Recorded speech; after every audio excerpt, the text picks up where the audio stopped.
Hello, everyone, and thank you for joining us today for a Learning and Growing webinar, Trauma and Neuroscience-Informed Education. Our presenters today are Jared Brown and Janina Sitch of Concordia University, St. Paul. My name is Victoria Kelly, and I am your moderator today for Hawks Learning. We will have a live Q&A session at the end of our presentation, so please enter any questions that you have into the Q&A box as we go. At this time, I will now hand it over to our presenters.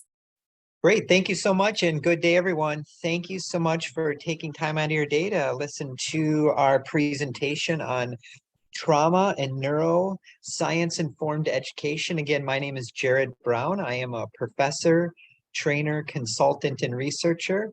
I'm also the program director at Concordia University in St. Paul for the Master of Arts degree program in forensic behavioral health and trauma, resilience, and self-care strategies. I'm going to pass it over to Janina just for a moment to have her introduce herself, and then we'll jump into it. Thank you, Jared. Hello, everyone. My name is Janina Sitch. I'm really happy to be here with you today. I think this topic will be very informative. I have spent the last 20 years and retired from criminal justice and law enforcement. I am currently serving as the Concordia University St. Paul Criminal Justice Department Chair, where I'm a professor in criminal justice master's program, bachelor's program, and the forensic behavioral health and the trauma resilience human service programs as well. I've spent the last quite a few years, since 2003, teaching at several different colleges and universities. This is really my passion, and really happy to be here with Jared and you all today. Thank you so much, Janina. So, folks, we're going to be going through a ton of information in a very short amount of time. That we literally have about 100 hours of content we've condensed down into about 50 minutes. So we are going to be moving quickly. If you think of questions, please let us know. If you think of questions after the fact, please feel free to shoot us an email and we will absolutely get back to you. I believe all of you have today's training description along with today's training objectives. So as we dig into this presentation, we're going to start out with a brief discussion about trauma. Trauma is very widespread. There's multiple facets of trauma. So if you are working in a K-12 setting or a college setting, there is a very high likelihood that a high percentage of those students have been impacted by trauma at some point in their life. And trauma can wreak havoc on the brain, the body. It has significant implications in the way in which we learn and process information and how we retain information. So we're going to talk about all of these things today. Many dimensions of trauma. One of them is something called complex trauma or developmental trauma or relationship trauma. This is a type of trauma that happens early on in life, where it's usually multiple forms of trauma that happen over a longer period of time. So they have really a cumulative effect. If you are only working with adults, it is just as important to understand childhood trauma, because many of the things we're talking about really have implications throughout the entire lifespan. So when you hear me talk about complex trauma today, just think of it as widespread, cumulative, and it usually involves multiple traumas over a longer period of time. Anytime that we talk about the topic of trauma, it's imperative to understand the topic of toxic stress. Stress is not a bad thing in and of itself. Toxic stress is always a bad thing. Toxic stress is going to be when it is going to be more widespread. It's going to be uncontrollable to that individual. And over a long period of time, that can have significant implications for that person's body, their brain, their sleep. It can really impact every facet of our body, at the biochemical level, at the social level, at the academic level, at the behavioral level. These are some of the consequences associated with toxic stress exposure according to the empirical-based literature. When you hear me talk about executive function today, this is the CEO of the brain, the boss of the brain. All of these things play a very critical role in the classroom in how students learn and retain and use information. Impulse control, these are going to be individuals that really struggle with putting on the brakes, pausing, reflecting. We'll talk more about working memory in a few minutes, but this falls under the umbrella of executive function. And this is also a critical component of goal planning. At the college level, there's several studies that support the fact that college students typically experience higher levels of stress compared to the general population. Why might that be the case? Well, according to just this one study, a college student transitioning away from home now is living an independent lifestyle. That can be kind of scary for some. That can be a huge adjustment. Trying to adjust to more rigor, more activities. Maybe there's less sleep involved. Maybe they're dealing with some financial management problems. Maybe they're struggling with forming new relationships. All of these things can impact the individual and increase their level of stress. Another major component that falls under the umbrella of trauma is something called the adverse childhood experiences literature. This research, the first study was published in 1998. Since that time, there have been countless studies that have been published that have really looked at the impact that childhood trauma has and how these experiences really impact that entire person throughout the lifespan. So basically what happens, let's say you're working with a college student and they had a lot of childhood trauma that went unchecked for a long period of time. This research really points to the fact that the higher numbers of traumas that person experienced before the age of 18, there's a greater likelihood that they may grow up and be at greater risk for heart disease, certain types of cancers, strokes, kidney disease. The list goes on and on and on. The reason for that is because when we are experiencing trauma for a long period of time, we're dealing with toxic stress. That can create a lot of wear and tear in our body. We're not sleeping as well. We may be engaging in stress eating. Some people may use drugs and alcohol, tobacco products, consume excessive amounts of sugar. All of these things can really wreak havoc on the body and contribute to brain-based impairments and all kinds of other disabilities. Trauma impacts students as well, so we really need to be aware of how this really plays into the way in which that student presents in the classroom and how they're able to learn and process the information that you as the instructor may be teaching that student. This is what the adverse childhood experiences literature says in a nutshell about poor school performance. So people with higher levels of childhood trauma may have experienced higher levels of being suspended or expelled from school early on in life. They may have been held back a grade. These are things that can really get in the way of academic performance. It can impact their language capabilities, and some of these students may have also been assigned to special education classes at some point in their life. Students with a history of trauma can sometimes present as if they look like they have ADHD.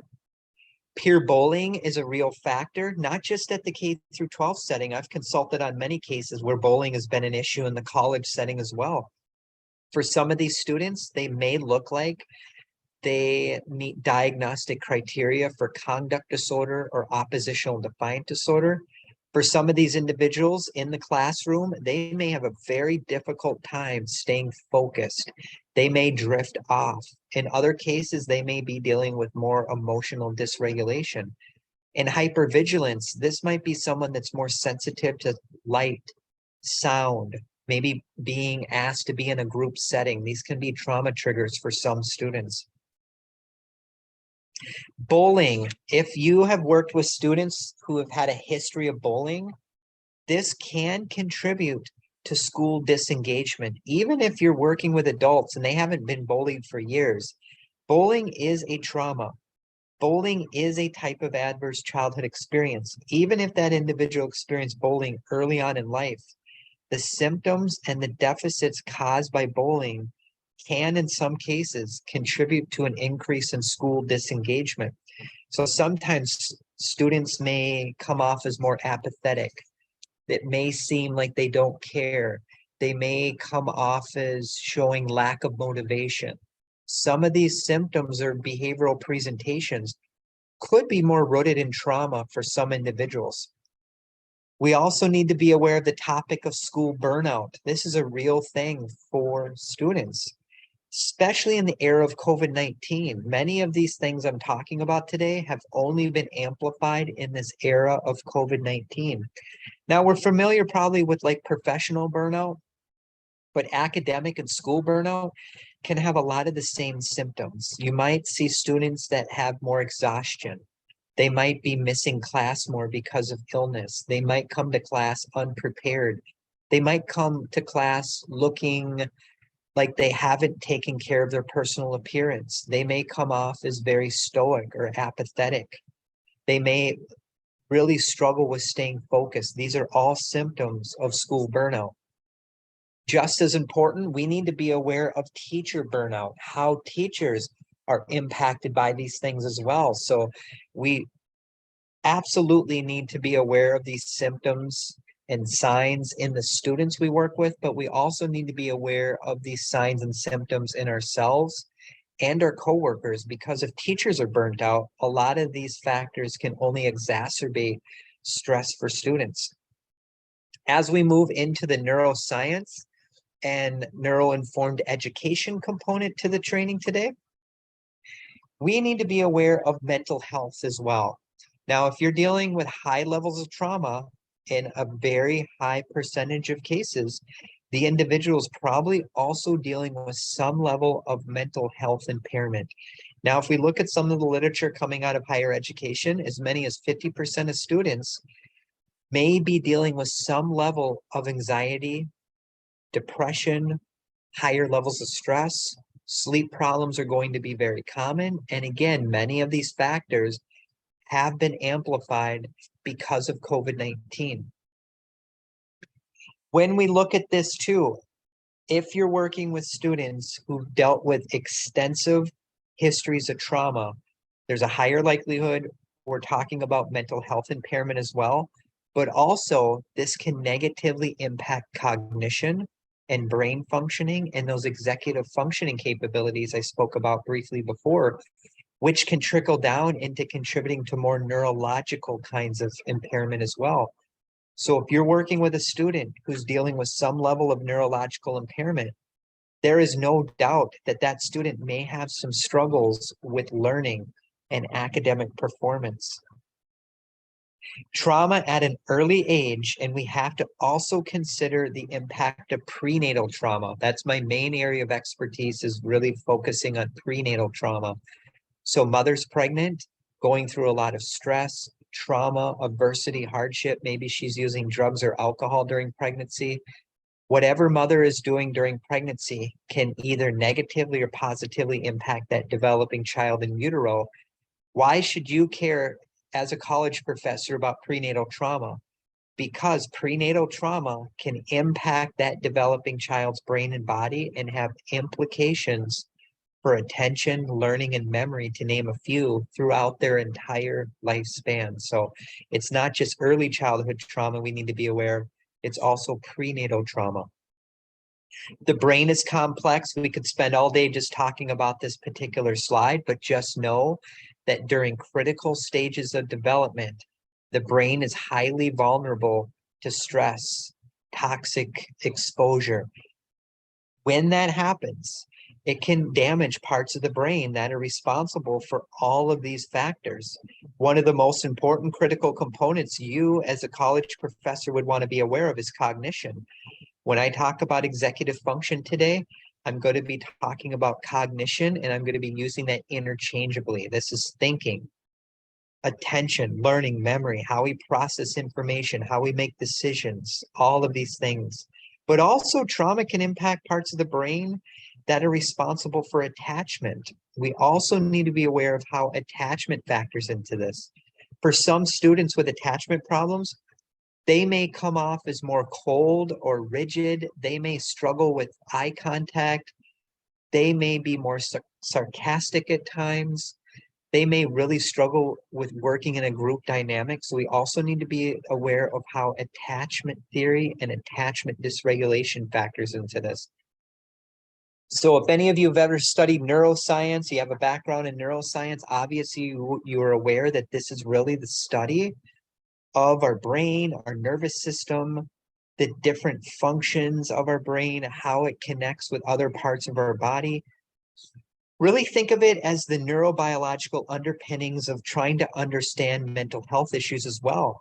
And when we talk about neuroscience literature, it's really pulling information in from all kinds of different disciplines: psychology, biology, chemistry, physiology, anatomy, developmental psychology. Very, very important. When you study neuroscience too, you'd probably want to learn about neurotransmitters, mirror neurons, memory, neuroplasticity, just to name a few. Again, we're throwing about 100 hours of content at you in about 50 minutes. So I apologize if you're on information overload, but we want to give you enough information to kind of point you in the right direction if you want to take this further. Educational neuroscience is basically bringing neuroscience literature into the world of education. So your instructional strategies using neuroscience-informed education can lead to better outcomes, better understanding student emotion and social development, understanding your students' cognitive processing abilities, how they learn. Maybe they're auditory learners, maybe they're visual learners, and understanding their behaviors in the classroom or in a group setting. These are things that neuroscience research can help educators kind of better understand. Going a little bit deeper into this, infusing neuroscience into the education world can help us better understand students' reading abilities, their attention capabilities, memory, their language capabilities, their self-regulation abilities. All of these things play a critical role in the learning process. When you study educational neuroscience, you're probably going to come across other terms. So if you want to take your knowledge to a deeper level, looking at some of the literature on brain-based learning, cognitive neuropsychology are just a few other areas I would recommend. So again, executive function, this is the boss of the brain, the CEO of the brain. These are the different components of executive function. This is probably one of the most important topics for all educators to be aware of, because this really plays a role in really all facets of learning. Many things on this slide. Again, if you have any questions, let us know and I will definitely answer them.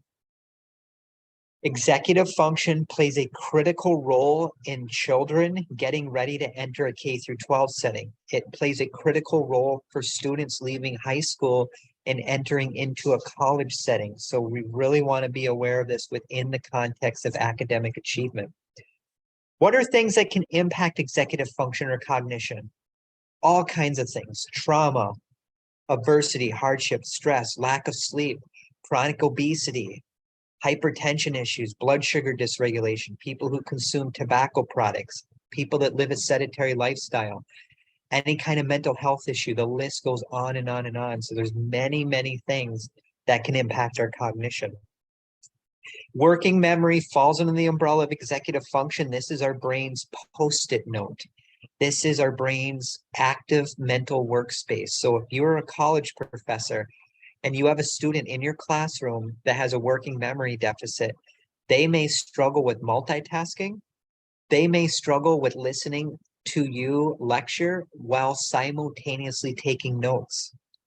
These are some deficits and red flag indicators of working memory. I won't go through these in detail for sake of time, but you have them in your slides. Metacognition is the ultimate executive function. So we have executive function, CEO of the brain. Metacognition is the boss of the CEO. This is thinking about thinking, knowing about knowing. This is one of the most important topics we can understand as educators. This relates to so many facets of learning, our own ability to think, self-awareness, how we plan, how we strategize, how we can complete our homework. It plays a critical role in so many other facets of life too. So these are some red flag indicators of metacognition-based deficits. Sometimes people will have a really difficult time seeing the forest through the trees. They may have very rigid thinking. People that struggle with self-monitoring or self-awareness, a student that continues to make the same mistakes over and over again, a student who turns in homework unfinished, where they miss answers and they skip through things. These are red flag indicators of possible metacognition deficits. Self-regulation plays a critical role in learning as well. So we really want to be aware of this topic. Self-regulation relates to our ability to kind of pause, reflect, put on the brakes, think through things. These are components of self-regulation. These are very, very important target areas to teach people. People will be healthier, happier, and they typically live longer when we have better self-regulation. So this is a really important component to just everyday human functioning. When we have greater self-regulation, we have better school performance. When we have worse self-regulation, we typically have worse school performance. It's also correlated with increases in substance use, health-related problems, mental health issues, and the list goes on. I'll give you one tip. If somebody struggles with managing boredom, that is technically a self-regulation deficit. So students, you notice, really struggle with managing boredom, that's a self-regulation deficit. Slow processing speed. The best way I can put this is it's a traffic jam in our brain. People that have slow processing speed may really struggle with taking in a lot of information and processing it. So if you are talking in a really rapid fire manner like I am today, this can overwhelm people's brains. It can overwhelm their working memory. So if you're a professor and you notice students getting overwhelmed quickly, it could be a slower processing speed. It could also be auditory processing, where they just can't take in all this information and they become overwhelmed and they may shut down in the classroom, or they may leave the classroom and just walk out. And in some cases, this can contribute to information overload. So we really want to be aware of not overloading the student's cognition, because if they become overloaded, confusion can increase. This can absolutely get in their way of staying focused in the classroom. And it can also get in the way if you as a professor ask that student a question, they may have a really difficult time recalling that information and then sharing it with you. Abstract reasoning falls under the umbrella of executive function. This really relates to people's ability to connect the dots, see the forest through the trees, planning for the future.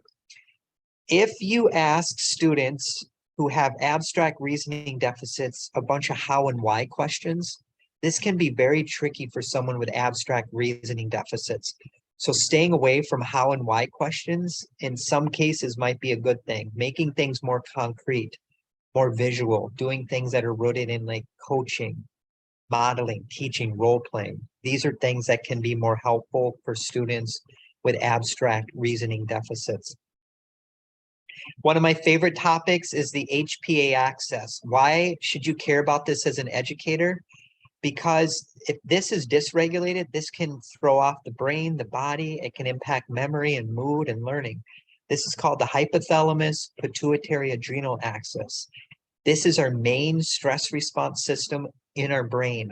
It's part of our endocrine system. So it's a hormone regulator. So if this is off due to stress or sleep deprivation or trauma, our hormones can be off. Hormones are so important for regulation, memory, learning. This is a big, big topic that I think most educators do not have training on. I highly encourage you to seek out more training. I do a lot of podcasts on most of these topics. So if you're looking for more information, just shoot me an email. I can send you a ton of stuff.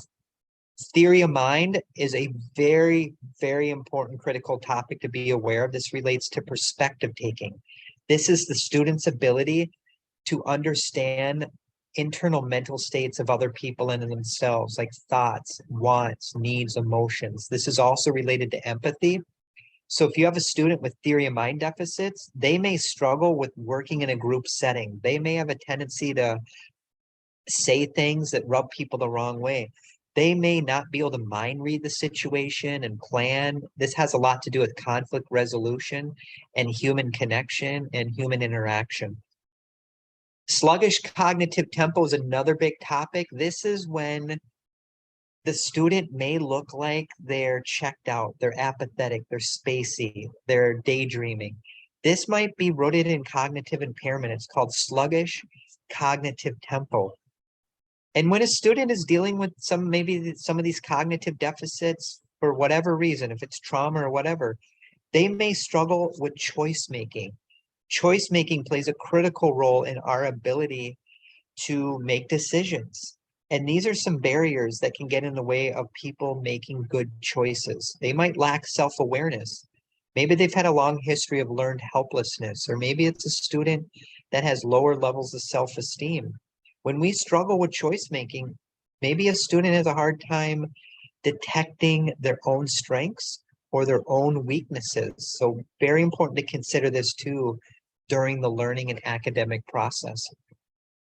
Alexithymia is an emotional awareness deficit. This is when a student will have a hard time naming emotions, labeling emotions, processing emotions, understanding emotions. So if you have a student who has alexithymia, they may come off as stoic in some cases. They may come off as rigid. They may have a flat affect on their face. Maybe you as the professor can tell that student's in distress, but the student has a hard time putting a name to their distress. A lot of times it can come out sideways as physical complaints. So the student may complain of chest pain or headaches or stomach aches. A lot of that energy they're feeling goes into their body and causes more just discomfort in their body.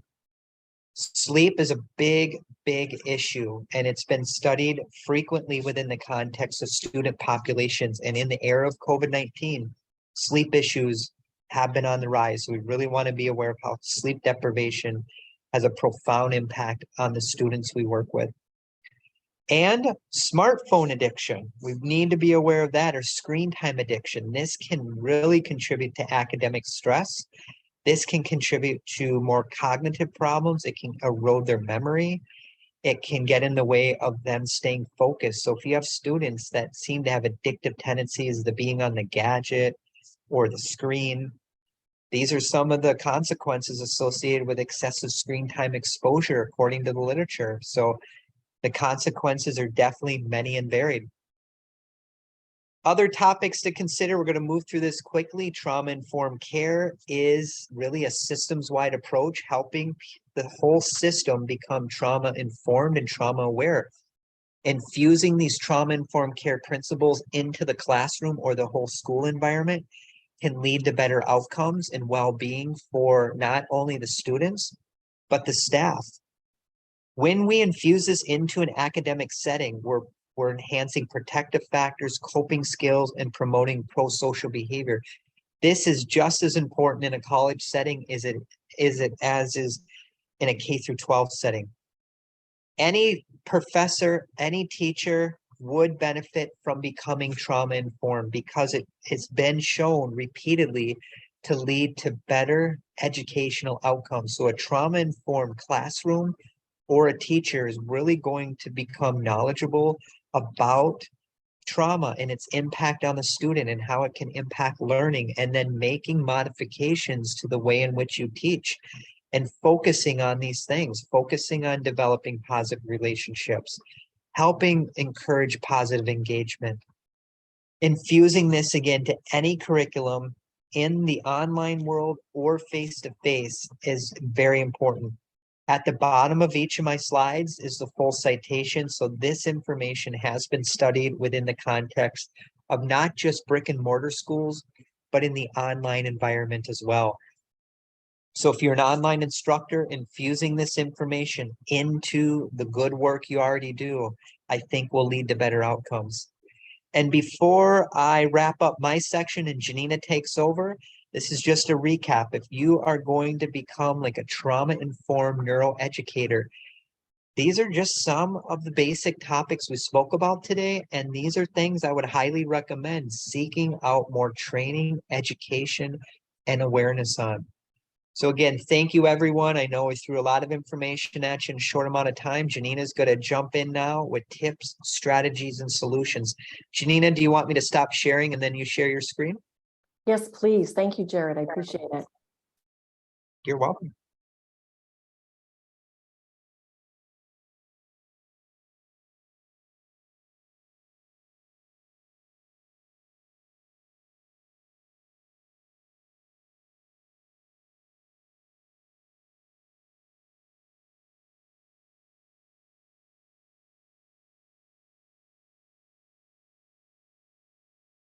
I'm just going to get up to where we're going to connect. And as we move forward, I'm going to touch on some additional concepts based on the empirical findings that Jared had mentioned, as well as include examples and bridging that content to application with ideas and sources. So first off, as Jared mentioned, we are going to talk a little bit about the toxic stress and how it affects the multiple dimensions that really relates to self, relationships, cognition, adaptability, and how we work and play. Through the lens of a trauma-informed approach and identifying those domains of functioning, that's the language, the motor skills, executive learning, memory, attention, and social cognition that Jared had mentioned. Two in particular on the slide, peer relations and self-esteem, really have reoccurring consequences across education levels. Peer relations, that relates to that social cognition. So referring back to that theory of mind and recognizing emotions, it really allows us to predict and interpret intentions and behaviors of others. These skills are developed between 6 and 8 years old, and you probably recall those when you teach the children to read books, play, pretend, make-believe stories, they play hide and seek. What we do recognize is that theory of mind really declines with age, but adults can enhance that by increasing social engagement. You also probably recall literary fiction, those books that we were reading, The Great Gatsby, Grapes of Wrath, To Kill a Mockingbird in high school and middle school. They really have a great benefit in that theory of mind and developing emotional intelligence, the empathy, and the critical thinking. The next content for self-esteem, as it's bolded on the left-hand side here, is really noted as a stable characteristic. This embodies that self-confidence, identity, belonging, and competence. It's similar between genders. You'll probably notice that, but we as educators will see students' feelings of self-worth dip and change during their grade transition. And that's where you're going to see changes in their competencies, such as academic, athletic, maybe their physical abilities, appearances, the social groups that they like to hang out with, and even starting romantic relationships. This is the time in their behavior conduct or how they're responding to one another. You're starting to see their self-esteem come up.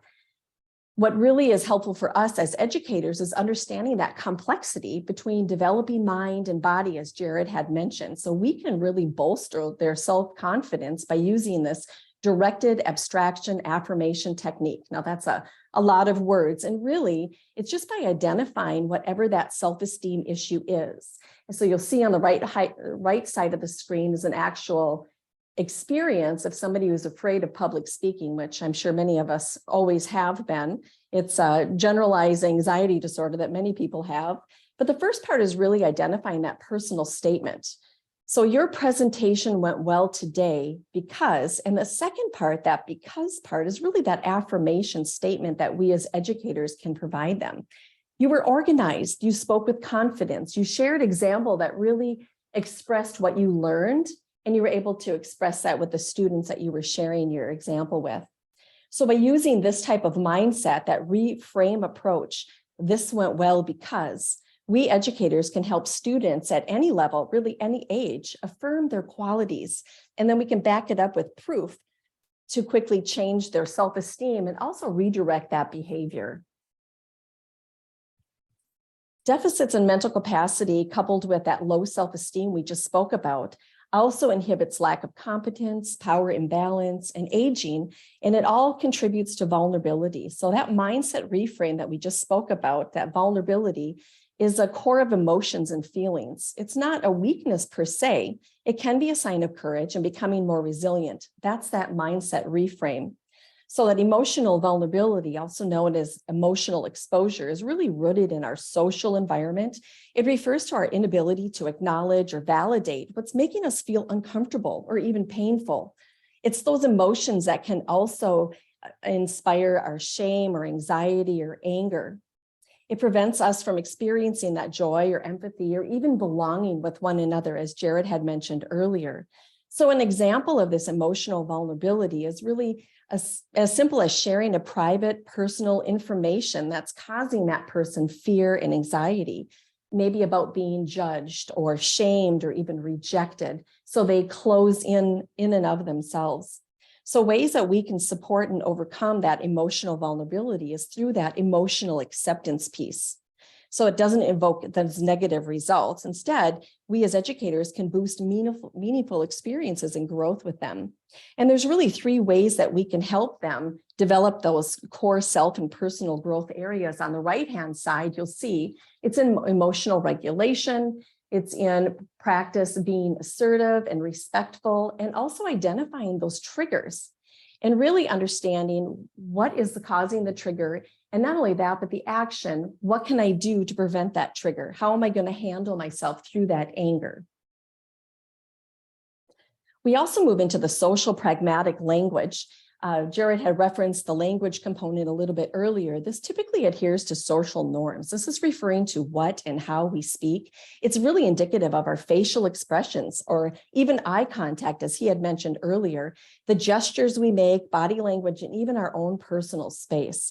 It includes the way we speak, our tone, our volume, and using that active listening and empathetic approaches when we communicate with one another. So by enhancing these skills that are also rooted early in theory of mind development, those can be done by pretend play, maybe taking turns or role playing. And students will adhere to those in social norms. So they're going to be using body language to get someone's attention or waiting in turn. But educators, we can actually help them foster these skills by putting them into group project situations where they're working with one another to enhance those skill sets, and also teaching them maybe the art of persuasion. How can you persuade somebody to take a look at your side, your ideas and your beliefs, and have a meaningful conversation? So as we move into communication screening, this is really a holistic approach to gauge and address written, reading, listening, and those oral skills. And we as educators can use and incorporate those presentation skills or practical applications and presentations, whether it's in person or what we've inhibited at our place is we have included students creating a PowerPoint slide deck, maybe with a voice-over narration. In early development or elementary, they can put together some drawings maybe to illustrate their storytelling. It increases their presentation skill sets, emotional intelligence skills, self-awareness, self-regulation. So by using these creative projects, we can really help them build that confidence in assessing the audience, preparing and communicating clearly, and in providing that constructive criticism through evaluations to one another to help develop those growth opportunities. So circling back to the beginning of our training today, Jared had mentioned trauma, which is really indeed a public health crisis. 1 in 5 people develop a mental health or neurological disorder, and 3% of that population really struggle with comorbidity. They have 1 or more mental health issues going on at the same time.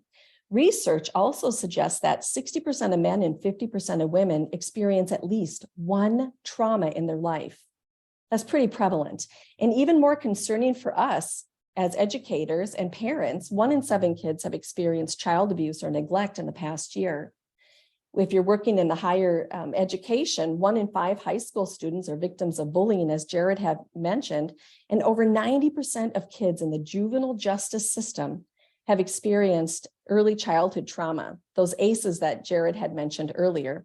Of those 90%, 70% have a mental health diagnosis, often comorbid, and 30% of them meet the criteria for PTSD. So we have a public health crisis in our hands.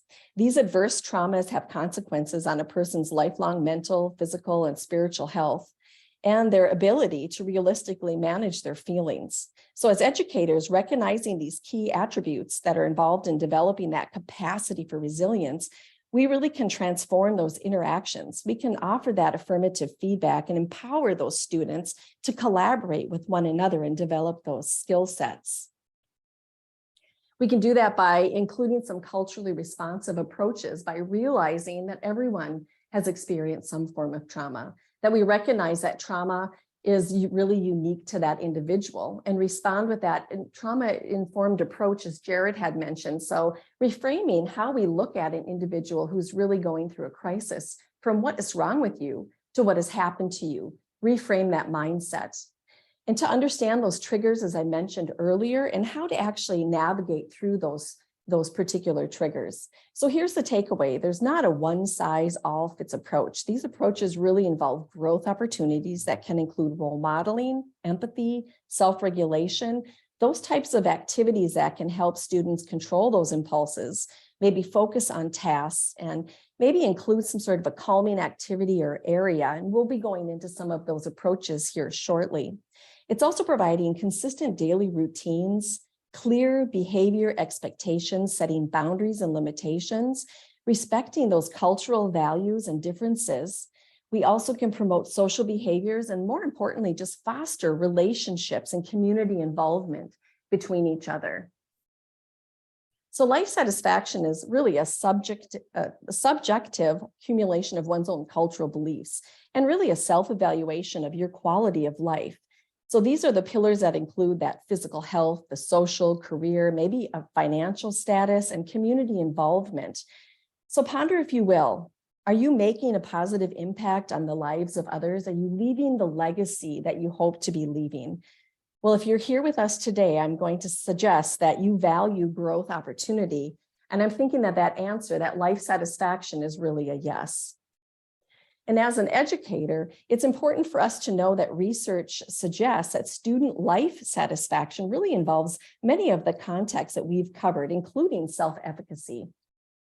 So in today's perceived or realized crises, and there's many of them, I'm sure you can list them in your head, including academic stress and associated with that life satisfaction, it can complicate those physical illnesses and mental health comorbidities, such as the depression and anxiety, even suicide ideations that we're starting to see creep up in the schools right now. All of these really plummet that academic success that we're hoping to help students achieve. Many of these stressors, those tests and exams and their time management, dysregulation, organization, and procrastination that are combined with all these societal stressors. And as Jared mentioned, a lot of those really stem from that COVID pandemic traumas. They really have inhibited those social relationships. They've caused additional economic strife, maybe even dismal career prospects. So they're all influences that our students are facing that influence their life satisfaction. So here's the turning point. Stress can also shift the balance and underlying cognitive memory system. So we as educators can really empower this shift by using strategies that increase academic performance and increase that memory retention that Jared had mentioned. So some of those examples, as I mentioned earlier, is giving students a choice, which fosters their ability to be empowered in their decision-making, critical thinking. You're able to provide them some hope when they feel as though everything is dismal with everything collapsing around them. So offering them some sort of opportunity to express their learning curve by maybe putting together a presentation with a voiceover narrative. You can still meet your learning objectives and also teach some of those skill sets to the students. Or perhaps they choose to write a paper or maybe be creative and create an infographic that has maybe a summary attached to it. So you're able to ascertain what they are learning, but they're able to express their creative parts. And then also video and audio recordings. Who isn't always on their phone in school? I don't know how many of you can take away their phones in school at this point, but they're often pursuing different social media on their phones while in the classrooms. Here's something that was really interesting to us, that some learning management systems algorithm data suggests that current generation students really learn best in 5 to 15-minute video or audio or PowerPoint lectures from teachers. And some of those best practices or learning tools that we can use, besides chunking that information in 5 to 15 minutes, really are using visual images or those memory strategies that Jared had mentioned earlier. Insert those into your lectures. You can also distribute handouts prior to class so that they can feel prepared and empowered before they come. They feel more confident in speaking up in the classrooms. And then there are many tools out there. I'm sure many of you have already used. Some of those tools are like using Kahoot or polls or trivia or even word clouds during the classroom to keep the students engaged and boosting their memory strategies. So all of these previous points and examples really build that resilience in students. If you can, ponder for a moment. Can you think of a resilient student that you've come across? What do they look like? How do they respond to challenges and adversities? Do you have somebody in mind? The student is probably able to bounce back from failure and setbacks. After all, failure is really just a normal learning journey towards success. It doesn't need to be negative. Instead, we as educators can be role models and reframe these cognitive distortions or those false beliefs, those setbacks as an opportunity for growth for those students to become more resilient when life adversity strikes. Resilience is really an adaptive mode of thinking, a skill that over time can build competence, confidence, character, and even coping and self-control. Everyone has the capacity to develop and build resilience, which is the ability to process and really overcome those hardships and adversities that life throws your way. Resilience lowers rates of depression and anxiety and promotes that self-control, self-efficacy, and confidence that leads to that greater life satisfaction that we were just speaking about. So as educators, we can promote resilience by firing up those students' neural pathways, reducing stress hormones and increasing serotonin and endorphins. Yep, those happy hormones, by modeling and teaching them to self-reflect and learn from those setbacks. Look at them as a growth opportunity, encourage and promote those short and long-term goal settings, and I'll actually put together a plan or a strategy how to achieve it. You can develop creative thinking and problem-solving skills and promote that emotional regulation. You can use several examples that we've already spoke about, that you just simply moving, incorporating exercise or meditation are all examples of being able to model that approach. So the takeaway is research really confirms that positive affirmations really activate the brain processing and reward systems and restore that self-efficacy and competence. Academic self-efficacy really pertains to the students' rooted cultural beliefs and their attitudes toward their own capabilities and success. So as we've suggested already, the self-efficacy really fosters that emotional health and well-being, and it bolsters that motivation, the students' learning capacity, performance, and really their overall achievement. As educators, through that neuroscience trauma-informed lens, we can really manage or regulate that students' motivational behaviors and their cognitive functions by using maybe self-assessments, promoting that peer behavior modeling with one another, foster that goal setting that we just spoke about, and provide those meaningful and constructive feedback, some of those examples that we had mentioned earlier.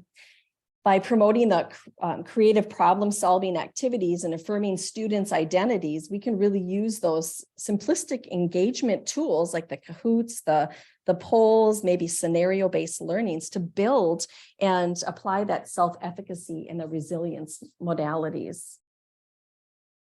So locus of control is really that little engine that could. By encouraging students to affirm that they can do the work, that they'll be rewarded with success, they begin to believe, despite all those external environmental or cultural influences, that they really believe that they're responsible for and they do have control to change situations and achieve that successful outcome.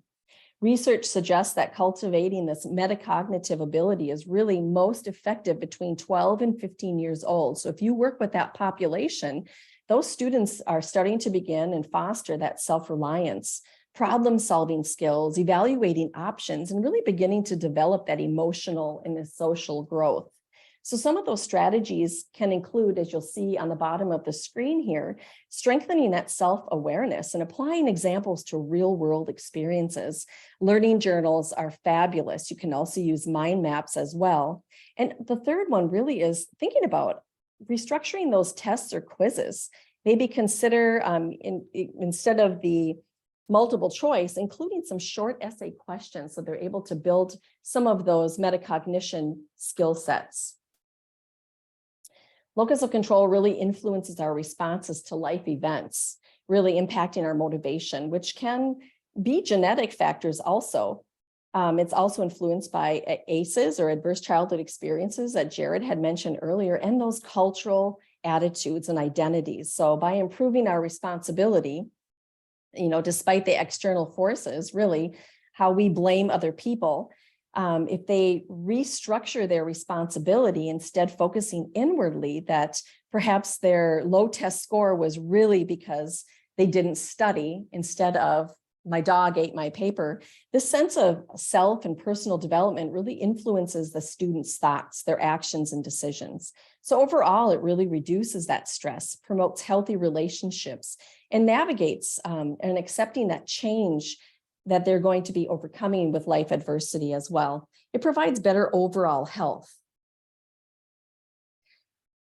Let's dive into a reflective journaling. We spoke of journaling previously, and really it's a mindfulness and emotional regulation strategy. It's a brain rewiring tool that can increase cognitive processing, comprehension. It also boosts memory capacity.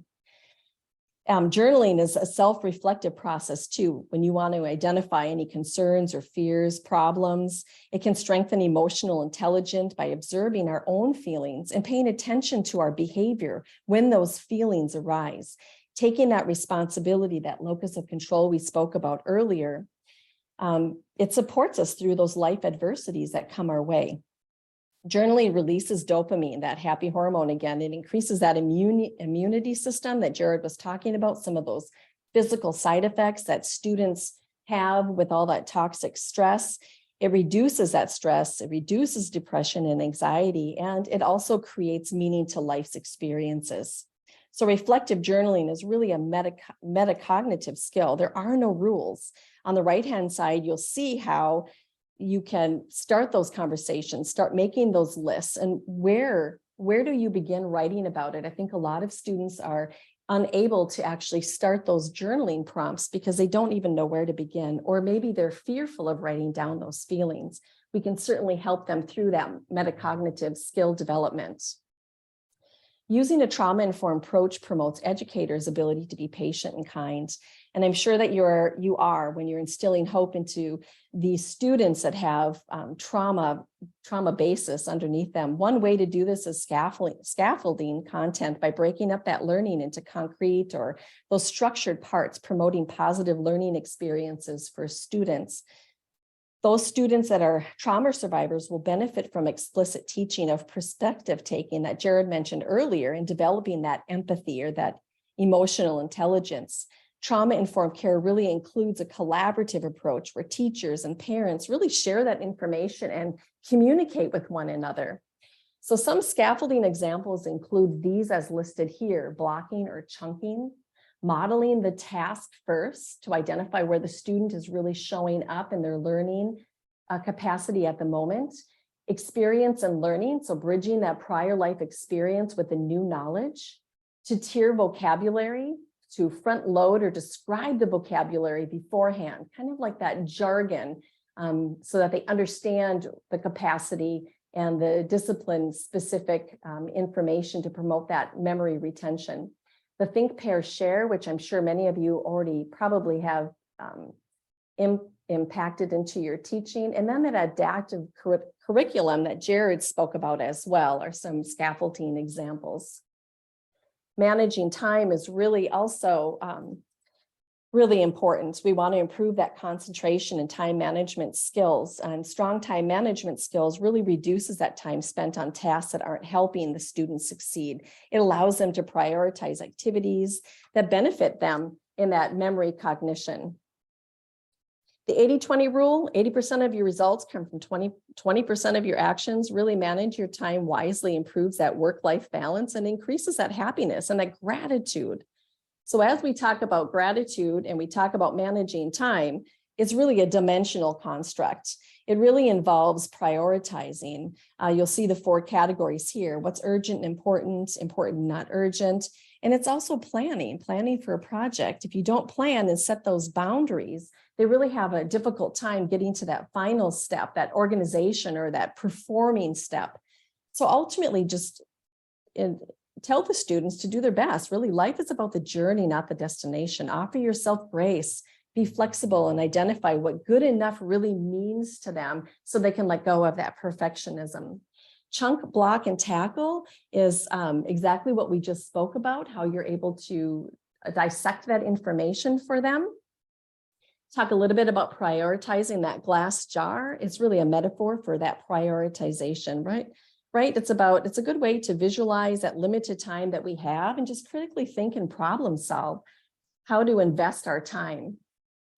Mindfulness is really an activity enhanced attention or memory building situation where these positive impacts really can include and reduce stress, test anxiety, stronger attention, and it really increases focus. So some of the techniques, one in particular is grounding, especially useful in acute, stressful, and anxiety situations. Grounding really wards off those negative or challenging emotions, those behaviors that we spoke about earlier, of those unwanted memories that are coming forth, the students that shut down or walk out of class. It improves brain electrical activity and respiratory conditions, improves sleep. The grounding is really helpful in a classroom situation. Some mindful activities I've included here on the slides. You'll be able to look at them, some different techniques that you can incorporate into your classroom. And really talking about the grit and gratitude mindset for students is important. It really helps improve the students' academic performance. It promotes when they're confronted with challenges. I'm sorry about that. It helps students develop that grit, so that courage and fortitude and gratitude, so they're thankful. It switches that mindset more in a positive and a holistic manner. And there's some ways that we can actually help students through that. Yoga is also really important. Yoga, and there's different different poses here that if students hold them for a period of time, it really significantly improves their focus, concentration, attention spans, if you can incorporate that into your classroom. And actually yoga and simple bilateral movements really rewire the brain, that area of the brain where the left and the right hemispheres really communicate and control the different body functions. It's important to include that into your classroom. Self-compassion among students, really journaling is one of the best ways to harness that, practicing self-compassion and maybe even creating a diagram. What are those personal triggers? What are the environmental triggers and social triggers? And what can I do once I identify those triggers? How can I get through those triggers? What action steps could I actually incorporate for that self-compassion and being able to understand and embrace those feelings that I'm having? As Jared had mentioned earlier, self-care is really important, not only for students, but also you as educators. Really don't neglect yourself as an educator. Burnout and compassion fatigue really is inevitable. And teachers tend to put themselves on the side instead of caring for themselves. Jared and I have also included several different resources in our presentation today to help support you as educators so that you don't get stuck swirling the hole of compassion fatigue. And outside of that, I know that we had a lot of information as we wrap up today's presentation. We recognize, again, this is about 40 hours of information, really condensed to an hour. It was fast paced. It's probably testing your mental fitness. I just want to turn it over if anybody has any questions, or Victoria, if you'd like to jump in. Yes, certainly. Thank you so much. That was so informative and incredible information. Everyone, thank you so much for joining us today. If you have any questions, please feel free to go ahead and enter those into the Q&A box at the bottom of your Zoom screen, and we'll be happy to address those at this time.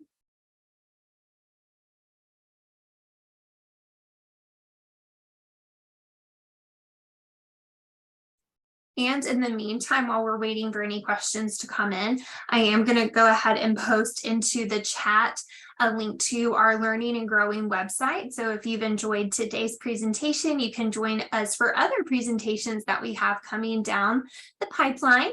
If you would also be interested in presenting a webinar yourself, I'll have a link in the chat where you can submit your proposal, and then also just a separate link for, or a contact email for us if you have any other questions. But I do see we have some questions in the chat, so I will go ahead and address those. Caroline George asks, can she get a copy of the slides? Yeah, you bet. Just shoot us an email if you want a copy of the slides, and we'll be more than happy to share them with you. No problem. Thank you so much, Jared. And Angelica Duran says, is a course available to learn this in more in depth?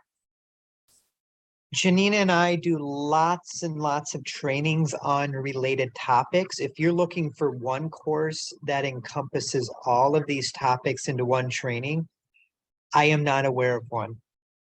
It's you've really got to chunk it out. It's difficult because all those subtopics like theory of mind, alexithymia, language, executive function, it's difficult to find a training that would encompass all of that. And Janine and I, as far as we know, this is one of the first trainings that's really brought all of these things into one particular 1 hour talk. But there's a lot of literature on these topics. There's literally thousands of studies that have been published on these topics. So if you are looking for like a recommended reading list to maybe just take it to the next level, shoot us an email. If you want some of those podcasts I mentioned or some handouts we've created, we'll help you out, whatever we can do. Thank you so much. And I know y'all had your contact information at the last slide, but would y'all mind posting that in the chat as well, just so everyone has that handy.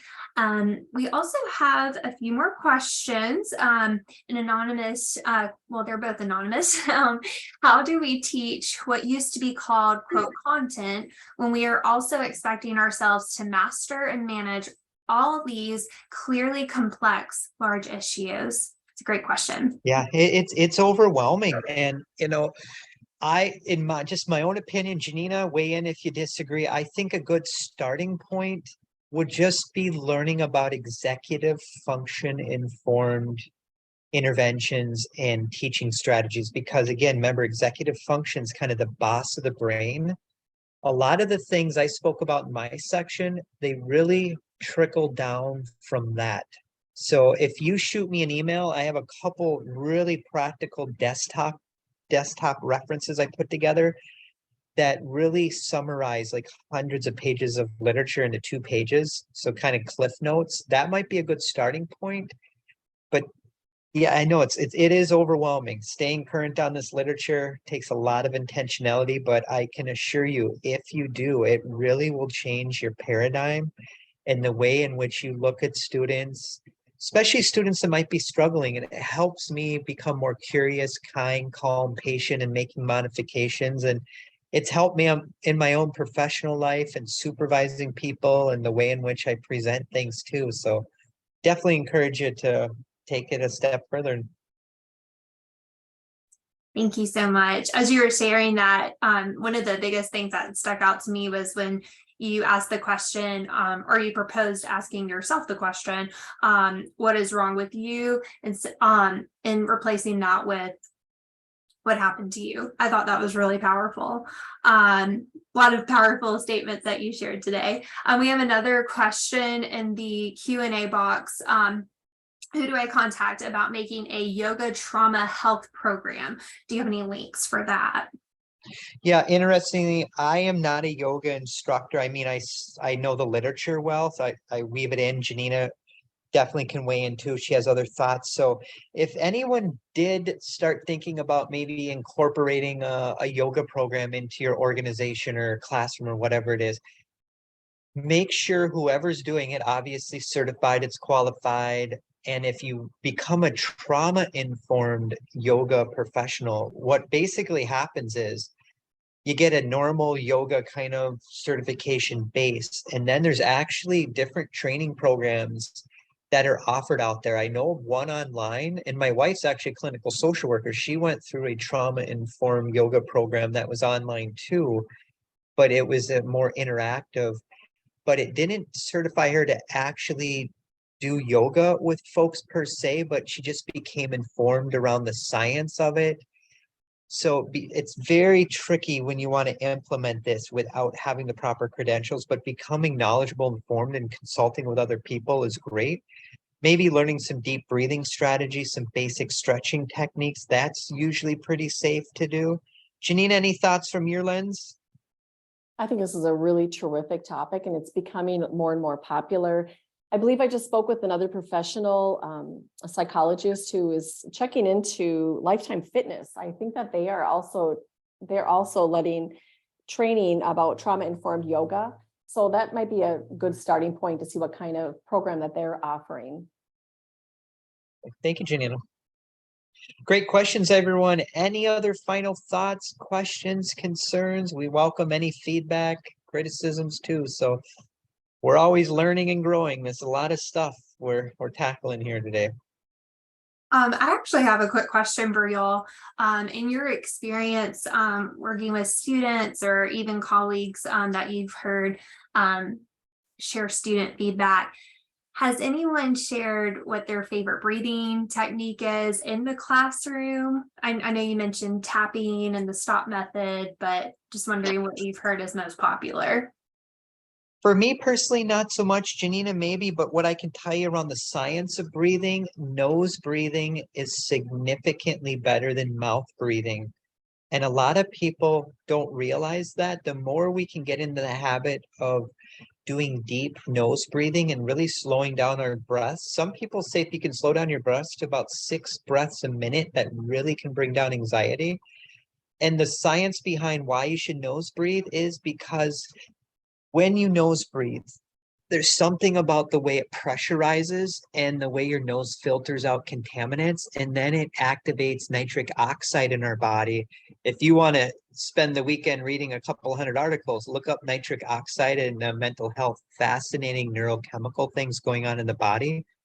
And then that can activate our diaphragm, which basically when our diaphragm lifts, it actually kind of, in a way, massages parts of our organs, which then can release toxins. And it's just a wonderful thing. And it can bring down inflammation and help us sleep better. And it's actually been shown to help regulate blood sugar levels too, which is like the #1 thing we can do to help support mental health. Janina, any other thoughts from your lens on the breathing?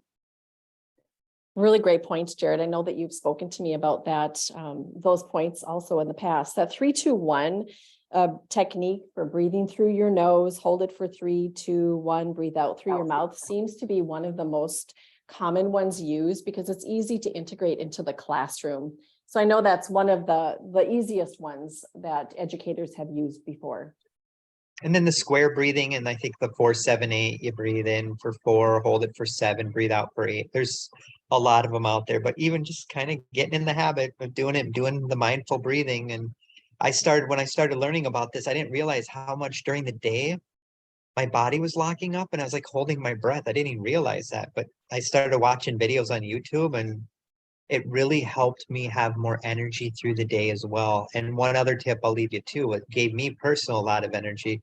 Just stay hydrated with water. A lot of people go through the day without drinking water. So hydration is imperative for brain health and mental health as well. Great reminder, absolutely. I have not seen any other questions come into the Q&A box, but one comment just saying thank you. It was an amazing overview. I echo that and just want to say thank you for your excellent presentation and thank you to all of our attendees today. We hope that you enjoyed this webinar and we will be sending everyone a link to the recording soon so that you can rewatch it and share with your colleagues. Again, in the chat, you'll find links to propose your own webinar or sign up for any that are coming up as well. Appreciate all of you for taking time out of your day. Thank you so much. And thank you, Janina, as well, for the wonderful information. Absolutely. Thank you, everybody. I really enjoyed our time together. Reach out if you have any questions. Thank you, everyone. Have a great day. You too. Bye-bye.